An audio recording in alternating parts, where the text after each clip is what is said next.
Olá, tudo bem com você? Seja muito bem-vindo a mais um capítulo do Mundo Corporativo, que hoje se dedica a falar sobre caminhos, estratégias para evitar fraudes, atos de corrupção, assédios. E para conversar conosco sobre esse assunto, nós convidamos um especialista no tema, Renato Santos, que é sócio-diretor da S2 Consultoria. Renato Santos, desde já, muito obrigado pela sua gentileza de estar conosco aqui no Mundo Corporativo. Um bom dia para você. Bom dia, eu que agradeço o convite e agradeço já os ouvintes. Vamos começar por entender um pouquinho aqui, quando nós falamos aqui de combate à fraude, corrupção, assédio, tudo isso está ligado à ética corporativa, Renato? Sim, hoje em dia a gente ouve bastante, até mesmo por conta dos escândalos, sobre corrupção, mas a corrupção é uma das formas de fraude. Além da corrupção, existe a apropriação indevida de recursos, o famoso o furtar, desviar dinheiro e etc. E também tem manipulação de resultados, né? Então, essa é uma outra forma de fraude. Além da corrupção, desde a pessoa receber suborno, como pagar suborno. Mas, além do tema fraude, é extremamente importante a gente discutir também o assédio.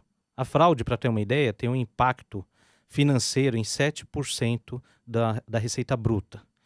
O assédio, segundo uma pesquisa que saiu uns 2 meses atrás, ele representa 52%, ou acontece, a frequência dele é 52% nas organizações aqui no Brasil. Então, ou seja, são temas extremamente importantes. E na base realmente está a questão da integridade, a pessoa tomar a decisão de agir dessa forma ou não. Então, deixa eu pegar esses dados aí de maneira mais clara. Você disse que o assédio representa 52% De frequência nas organizações brasileiras. nas organizações brasileiras. E quando Exatamente. nós falamos aqui de assédio, são assédios de que tipo? Assédio sexual, assédio moral, e também o corporativismo. Corporativismo, porque o assédio moral e sexual é de cima para baixo, ou seja, o superior assediando moralmente ou sexualmente o seu subordinado. E o corporativismo é até aquela situação de alianças políticas para derrubar os colegas e assim por diante. Aí isso também pode ser Sim, considerado, ou é considerado, um assédio corporativo daí. sim, sim. Agora, você também disse que o índice de fraudes, por exemplo, corrupção, o impacto qual era? 7% na receita bruta. 7% na receita bruta. Isso. Ou seja, de uma maneira ou de outra, são temas que são importantes e precisam ser combatidos. E tudo isso está relacionado à ética corporativa, que eu definiria como? A ética corporativa ou a integridade corporativa o exemplo que eu sempre dou, a metáfora é como se fosse o fuso horário. Então, cada organização tem o seu fuso horário. São seus valores, seus princípios, suas diretrizes. E também existe o horário biológico, ou seja, de cada pessoa. Cada pessoa tem seus conceitos, seus valores, seus princípios. Quando a pessoa entra na organização, ela ingressa na organização, ou até mesmo presta serviço, no caso de um fornecedor, ela vai confrontar os seus valores em relação aos valores daquela organização. E aí que entra a palavra compliance, o quanto que está aderente a esses dois tipos, ou esses dois valores. Na metáfora que eu estava usando se o meu fuso horário, desculpa, se o meu horário biológico é completamente diferente do fuso horário daquela organização, eu vou sofrer muito naquele ambiente. Até o ponto de eu mesmo pedir para sair, ou enfim, não suportar aquela situação. Tá certo. E é possível identificar com clareza, assim, se o meu fuso horário, seguindo na analogia, é igual ao da empresa que está me contratando? Sim, é possível, com alguns cuidados. Então, o primeiro cuidado é não cair na tendência de classificar as pessoas entre ético, não ético, honesto, desonesto. Isso essa postura binária, ou seja, classificar as pessoas dessa maneira, na nossa visão é muito errônea essa visão. Mas não é isso que se faz? Definir a pessoa se ela é ética ou se não é, se ela é honesta ou não? Infelizmente, muitas organizações elas tentam classificar dessa maneira. Na nossa visão, é possível sim identificar qual a resiliência da pessoa quando ela se depara em dilemas éticos. A resiliência. Isso significa que talvez ela não tenha uma resiliência, ou seja, só explicando um pouco mais essa resiliência. É o conceito emprestado da física, que é o quanto que a pessoa, ela sofrendo uma pressão, ela volta ao seu estado normal. Quando ela entrou na organização, ela recebe uma proposta de suborno, ela vê o superior assediando sexualmente um subordinado, ou o próprio superior chega para ele e pede para manipular o resultado da empresa. Esse tipo de situação, ela gera um dilema para a pessoa. A partir desse momento, ela precisa usar da resiliência que ela tem para voltar ou para resistir àquelas pressões.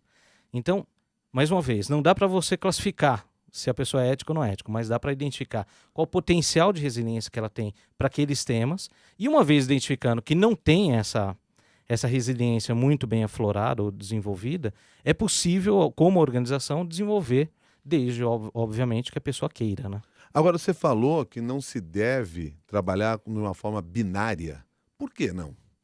Porque quando você trata de uma maneira binária, você não contextualiza as respostas da pessoa, a posição da pessoa. Um exemplo bem bobo, mas é forte. Por exemplo, se você pega e faz uma pergunta para a pessoa da seguinte maneira: você acha que a honestidade das pessoas tem um preço? Aí a pessoa fala sim. Binário. É sim ou não. Aí você pode chegar à conclusão de que ele está falando que sim, ele tem um preço e que ele vai se vender e etc e tal. Mas de repente ela não estava se referindo a isso, ela estava se referindo à seguinte situação, que a honestidade tem seu valor é extremamente importante, etc. Ele não está falando de preço financeiro, mas sim o valor no sentido de princípios. Mais uma vez, se você trata de uma maneira binária, você não contextualiza o que a pessoa está querendo dizer. O outro problema de tratar de uma maneira binária é quando você não entende ou não busca compreender quais foram as contingências que a pessoa passou para chegar naquela percepção. Então, vou dar um exemplo. De repente, ela trabalhou numa empresa que ali era não somente aceito, mas era incentivado a questão de manipulação de resultados. Os superiores faziam isso, etc. e tal, e ele desenvolveu a carreira dele naquela organização, ele entrou na outra que não aceita essa situação. Quando ele for participar, por exemplo, ou realizar um teste de integridade de uma maneira binária, só múltipla escolha, por exemplo, ele vai colocar, sim, ele pode manipular e etc., mas ele ou seja, você não contextualizou, não entendeu que isso foi algo que ele construiu por conta da carreira dele. Não necessariamente ele concorda com aquilo, ou que ele faria isso na nova empresa. Só precisa, na verdade, de um alinhamento do que se espera naquela... Por que há conceitos diferentes entre o que é ser ético ou o que é ser honesto? Sim, existe conceitos diferentes. Na verdade, tem até uma grande confusão entre ética e moral. E a ética é o que a pessoa acredita. Voltando na metáfora, é o nosso horário biológico.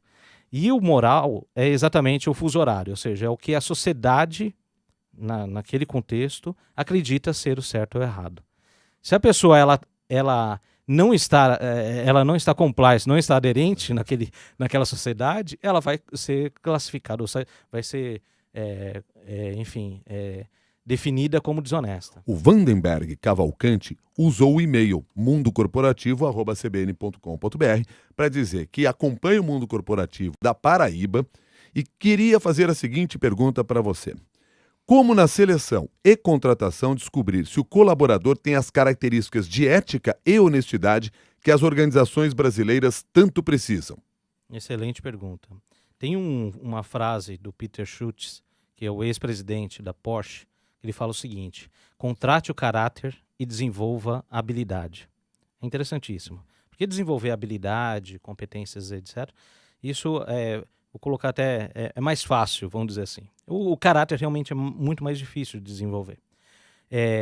E são coisas completamente diferentes. A pessoa ela pode ter uma competência técnica e intelectual altíssima e de repente ter uma habilidade muito grande e a visão dela e a tratativa dela em relação a esses temas que a gente está abordando são extremamente negativas, né, ou não aderentes em relação ao que a empresa busca.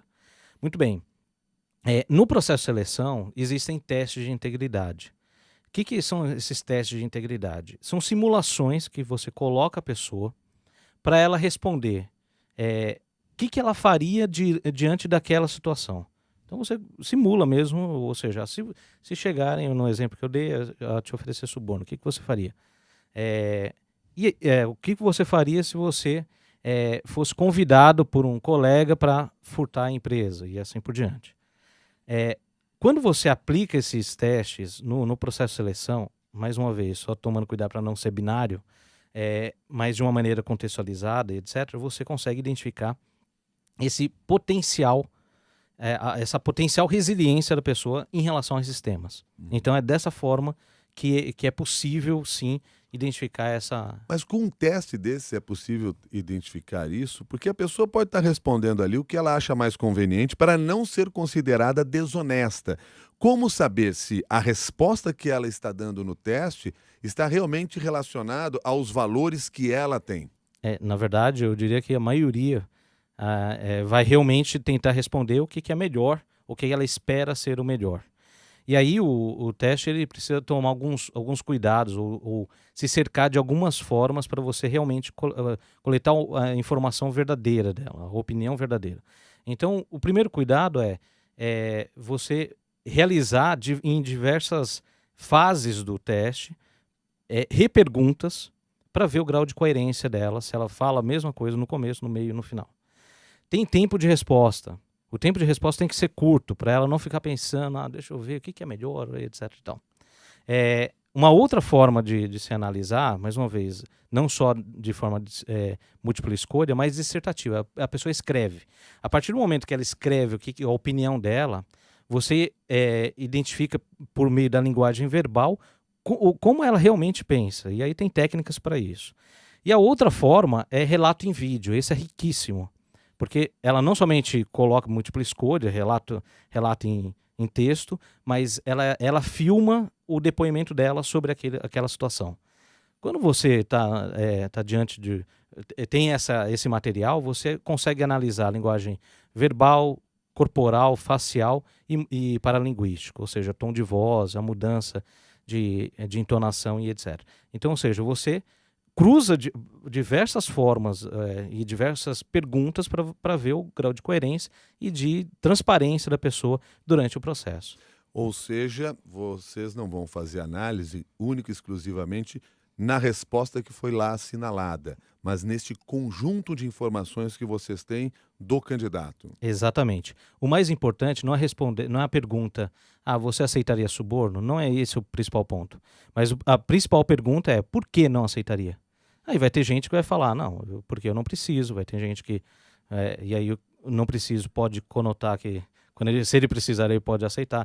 Tem gente que vai falar, porque eu tenho medo de ser pego. Então, ou seja, pode... Não é, e vai ter gente que vai falar o seguinte, porque é errado, porque é desonesto, porque não concordo com isso. Então você analisa principalmente como ela respondeu, não somente o que ela respondeu. Esse tipo de trabalho, imagino, possa ser feito também já com as pessoas que estão lá contratadas, quer dizer, vocês serem levados a desenvolver uma ação como essa, até para identificar o nível de resiliência dos colaboradores quando assediados das diferentes formas sobre as quais nós estamos falando. E aí eu lhe pergunto o seguinte, identificado lá o perfil desses colaboradores, é possível tentar mudá-los se você perceber que há um desvio de conduta, fazer com que eles se adaptem melhor aos valores reais da empresa? Sim, eu digo até mais. E o contrário também. O que eu quero dizer é o seguinte, quando você aplica isso para funcionários, ou seja, por exemplo, numa área, uma coisa só um parênteses importante, na nossa visão é um erro você aplicar de uma maneira isolada, porque isso vai conotar que está desconfiando daquela pessoa especificamente, etc. Mas numa área sensível, por exemplo, a área de compras, de suprimentos, etc., é uma área sensível e ela, na própria atividade, ela coloca os seus profissionais em dilemas éticos, via de regra. Muito bem, aí você aplica isso para uma área inteira. Nesse momento, você consegue identificar quais são os pontos, os potenciais de resiliência que estão mais fragilizados ou que precisam ser desenvolvidos, e sim, trabalhar esses potenciais. Esse trabalhar esses potenciais significa que é um alinhamento em relação ao que a empresa espera. E quando eu falo o contrário também, porque muitas vezes, e isso a gente já viu em diversas situações, que o coletivo ele não acredita em alguns valores ou algumas normas que foram colocadas no código de ética, por exemplo, e a empresa vai rever esse código de ética para ser algo mais pragmático, para ser mais prático. Então, acho que sim, precisa existir um alinhamento dos dois lados. O que não pode é utilizar essa ferramenta como desculpa a expressão, mas é caça às bruxas, sabe? Pega ladrão, no sentido de ser uma coisa negativa, de buscar as pessoas para, enfim, para tirar elas da organização. Isso é muito ruim e não deve ser utilizado. Mas sim, é possível para desenvolver as pessoas. Esse é o principal ponto. Pois é, e aí entra no ponto da pergunta do Carlos Santana, que também mandou a mensagem pelo e-mail, porque ele quer saber como é possível trabalhar ética e honestidade dentro da organização. Quando nós falamos do teste, nós estamos falando de uma etapa desse trabalho, mas há condições de se trabalhar ética e honestidade de que maneira? Então, primeiro ponto quando você aplica um teste de integridade, é importante que tenha devolutiva para o participante. Nessa devolutiva já começa a primeira parte do desenvolvimento, quando você apresenta para ele falando o seguinte, você tem essa visão, mas talvez não seja adequada por conta disso ou daquilo. Um exemplo que eu vivi recentemente foi o seguinte, o participante falou o seguinte, eu não aceito suborno, se um fornecedor me oferecer, mas eu também não faço nada. Isso é um ponto de atenção e precisa ser alinhado com ele, porque a partir do momento que ele recebe uma proposta de suborno e não faz nada, esse fornecedor vai oferecer para outro, vai oferecer para o colega dele. Então, ou seja, um alinhamento do tipo, tudo bem, o seu fornecedor ofereceu, você não aceitou, mas vai lá e denuncia ele pelo canal de ética, ou você pega e faz o descredenciamento dele por conta desse oferecimento, porque aí você blinda a organização e não resolve somente aquele problema pontual. Uma outra forma é você fazer uma releitura ou reforçar o código de ética ou para a área inteira, de uma maneira coletiva, ou de uma maneira individual. O que eu quero dizer é o seguinte, porque, mais uma vez, talvez aplicou para uma área de suprimentos e a área inteira fala o seguinte, não, eu não vejo problema em aceitar presentes. O código de ética fala que não pode, mas não vejo problema. E aí eles simplesmente estão recebendo presentes sem nenhuma má intenção por trás, mas precisa ser alinhado. Por que não pode? Explicar. É esse o ponto. E isso você consegue desenvolver e reforçar a integridade organizacional. Isso sim, é totalmente possível. Quando a gente olha, por exemplo, empresas multinacionais que atuam em várias partes do mundo, os valores dessas empresas, a forma de tratar essa questão muda de um país para o outro de acordo com a cultura do país? Sim, obviamente tem algumas diretrizes que são diretrizes globais daquela organização, então ela vai seguir aquilo, mas ela vai sim considerar alguns aspectos da cultura. Então, tem alguns aspectos que ela vai ver, de repente, naquele país, situações eles são aceitos, outras coisas não. Então, ela vai ter que fazer algumas adaptações. Mais uma vez, o que é mais importante é ser algo prático, pragmático, que as pessoas entendam o porquê. Tem um termo que chama integridade inteligente. Tem um filósofo contemporâneo chamado Lipovetsky, que ele fala o seguinte, ele escreveu o livro Crepúsculo do Dever, que na sociedade atual não existe mais aquele dever que as pessoas eles seguem cegamente. O que acontece é o seguinte, antigamente eu lembro que meu pai falava o seguinte, filho, não coma manga com leite. E eu não comia manga com leite porque ele falava que eu ia morrer, e acabou. E assim por diante. E outras instituições também, quando falavam não faça isso, as pessoas não faziam. Se eu falo pro meu filho, David, de 9 anos, filho, não coma manga com leite, que senão você vai morrer, ele vai pegar o laptop, o tablet dele, em 2 segundos ele vai ver no Google que não. Pai, você tá maluco, eu posso comer manga com leite. Então, ou seja, é mais do que você falar o que pode e o que não pode, mas demonstrar o seguinte, quais são as consequências das ações. consequências para você e consequências para a coletividade. O tempo fez com que os valores fossem mudando dentro das empresas, a ideia do que é ser honesto ou não ser honesto, isso foi mudando? Isso foi sendo adaptado com o tempo? Sim. Já que você está pegando o exemplo aí de uma lenda que se tinha e o Aham. tempo mostrou que não era assim, quer dizer, a relação ética dentro das empresas também teve essas mudanças? Tem Sim, essas sim. mudanças? Um exemplo que é o que a gente está vivendo, enfim, tá percebendo bastante, que é a questão do assédio sexual, e principalmente assédio moral. O assédio moral sempre existiu nas organizações, não é uma coisa de ontem. Quando a gente pega e vê o percentual hoje de 52%, você fala, poxa, nossa, então aumentou o assédio moral. Não, não é que aumentou, mas as pessoas elas estão buscando seus direitos e não estão aceitando mais esse O tipo que de que se postura. caracteriza como um assédio moral? O assédio moral, tanto moral e sexual, ele precisa existir um exercício inadequado do poder. Ou seja, na raiz é o poder. A pessoa, ou seja, ela usa do poder que a instituição, que aquela organização deu para ele, para se valer, tanto para intimidar, humilhar a outra pessoa, ou para conseguir favores sexuais. A raiz do problema quando se fala em assédio. O que tem acontecido atualmente é que as pessoas estão mais informadas sobre o tema e conseguem identificar com maior clareza? Ou é porque no passado tudo isso não era visto como uma agressão aos direitos do colaborador, aos direitos do trabalhador? Não, eu acredito que as pessoas elas estão vendo com mais clareza. É, porque as pessoas elas se sentiam humilhadas também. Um assédio sexual, por exemplo, a pessoa ela sempre, ou que sofreu esse assédio, pode ser há 20 anos, 30 anos atrás, ela sofreu com aquilo e se sentiu humilhada, intimidada. Igual hoje. A diferença, que hoje, isso eu acho que é um ponto positivo, é mais ou menos o seguinte, se a gente apagássemos as luzes aqui do estúdio, e aí você me perguntasse, e aí, Renato, você está vendo sujeira aqui? Eu vou falar, não estou vendo. Aí acendeu as luzes, eu posso ver um monte de sujeira. É mais ou menos isso que acontece. Hoje em dia, esse holofote, por meio de ferramentas de compliance, por exemplo, ou até mesmo a mídia e todo o processo que está sendo feito hoje aqui no Brasil, em relação ao combate à corrupção, à intolerância a esse tema, de uma maneira geral, e também assédio, isso tá gerando ou reforçando a integridade. Isso é muito positivo. A Thaís manda sua pergunta também através do e-mail mundocorporativo@cbn.com.br e quer saber se todas essas práticas sobre as quais nós estamos conversando, e inclusive o teste sobre o qual você falou, podem ser adaptados ao serviço público ou podem ser aplicados no serviço público, que é a palavra que ela usa. Sim, podem. O ponto a questão é do interesse político para isso.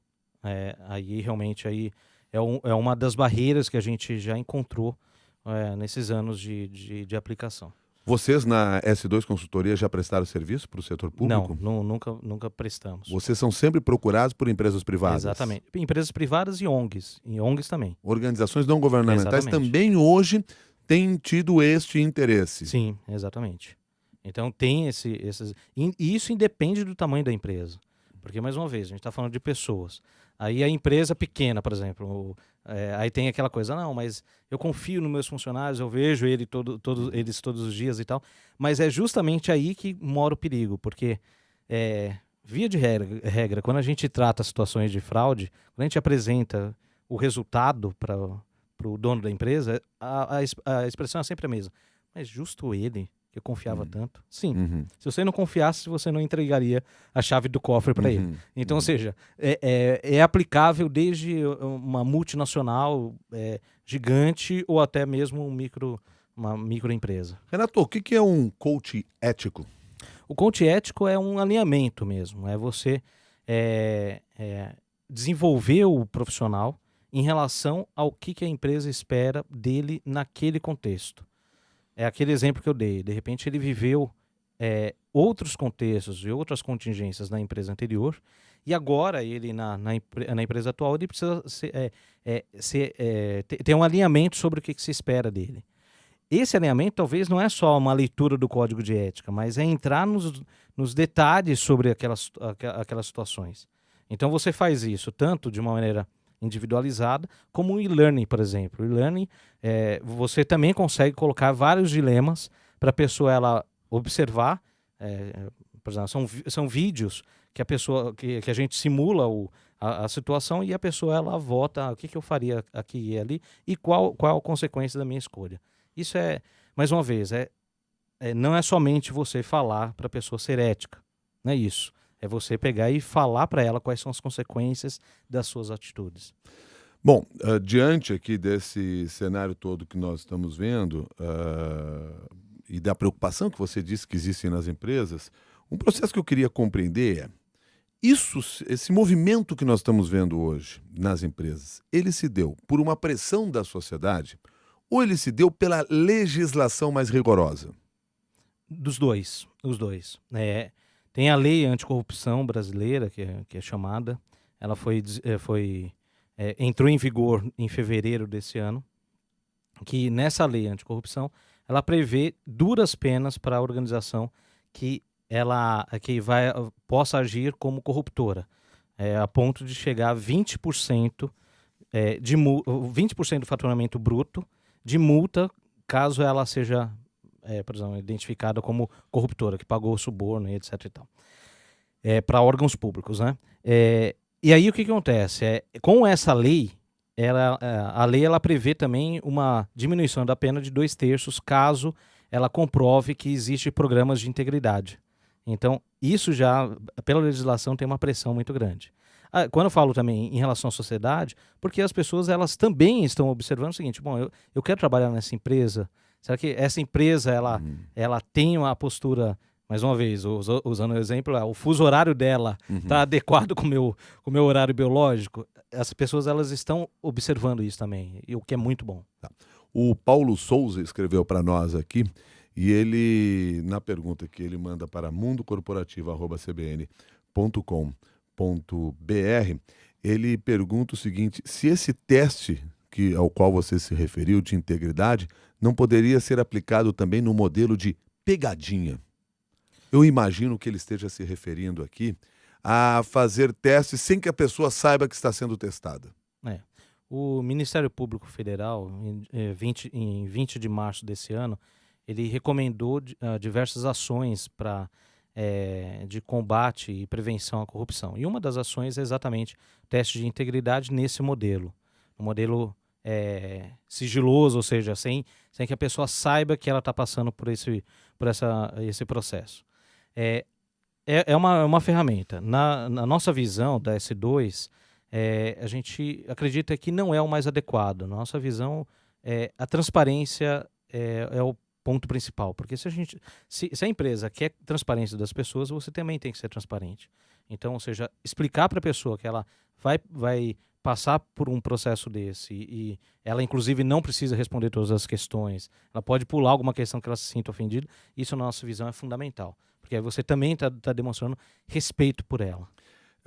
Portanto, é uma ferramenta de combate à corrupção que pode ser aplicada, mas que vocês não recomendam. Sim, dessa maneira velada, sem que a pessoa saiba. A gente recomenda e, inclusive, aplica teste de integridade de uma maneira transparente. Não, sim. Perfeito. Quer dizer, quando eu me referi aqui à ferramenta que é aplicada, mas que é essa do segredo. Isso. De repente, uma pessoa é preparada para oferecer um suborno para um funcionário para ver se ele aceitaria ou não. Sim. Isso vocês não recomendam? Não recomendamos. Tá. O Ministério Público Federal está recomendando esse tipo de ferramenta também? Sim, isso foi uma das 10 recomendações que foi publicado, inclusive, dia 20 de março desse ano. Vocês estão enxergando avanços nessa área? Porque muitas vezes as pessoas ficam com a ideia, até pelo rico noticiário, amplo noticiário em torno de denúncias de corrupção, de que todos perderam os valores, de que todos são corruptos. É isso que vocês têm percebido no dia a dia? Nós não temos avançado nessa área ou temos avançado? Não, eu acho que temos avançado. No exemplo que eu dei aqui do estúdio, apagando as luzes, etc., eu acredito que estamos aqui num momento, aqui no Brasil, de holofote. As sujeiras, ou enfim, a corrupção sempre existiu. Isso, segundo Sérgio Buarque de Holanda, ele, lá no Raízes do Brasil, ele já fala do desenvolvimento, ou seja, quando começa a corrupção, o jeitinho brasileiro, etc. Sempre existiu. Agora, o ponto é que está sendo veiculado e está sendo tratado esse assunto. E isso é muito bom. Eu acho que é um avanço que é muito positivo para a sociedade de uma maneira geral. A gente tratar e não ficar com receio de falar sobre o assunto. Renato Santos, eu quero agradecer sua gentileza em ter conversado conosco aqui no Mundo Corporativo e trazer aí parte desse conhecimento e dessa experiência que vocês vêm desenvolvendo na S2 Consultoria. Muito obrigado e até uma nova oportunidade. Muito obrigado mais uma vez. Agradeço a você e lembro mais uma vez que nós temos um espaço para discutir todos esses temas, que é lá no LinkedIn, no grupo de discussões Mundo Corporativo da CBN. Pode ir até lá e você publica a sua opinião, dá a sua sugestão também, enfim, amplia esse debate para outras áreas. Combinado assim? Até o próximo capítulo do Mundo Corporativo.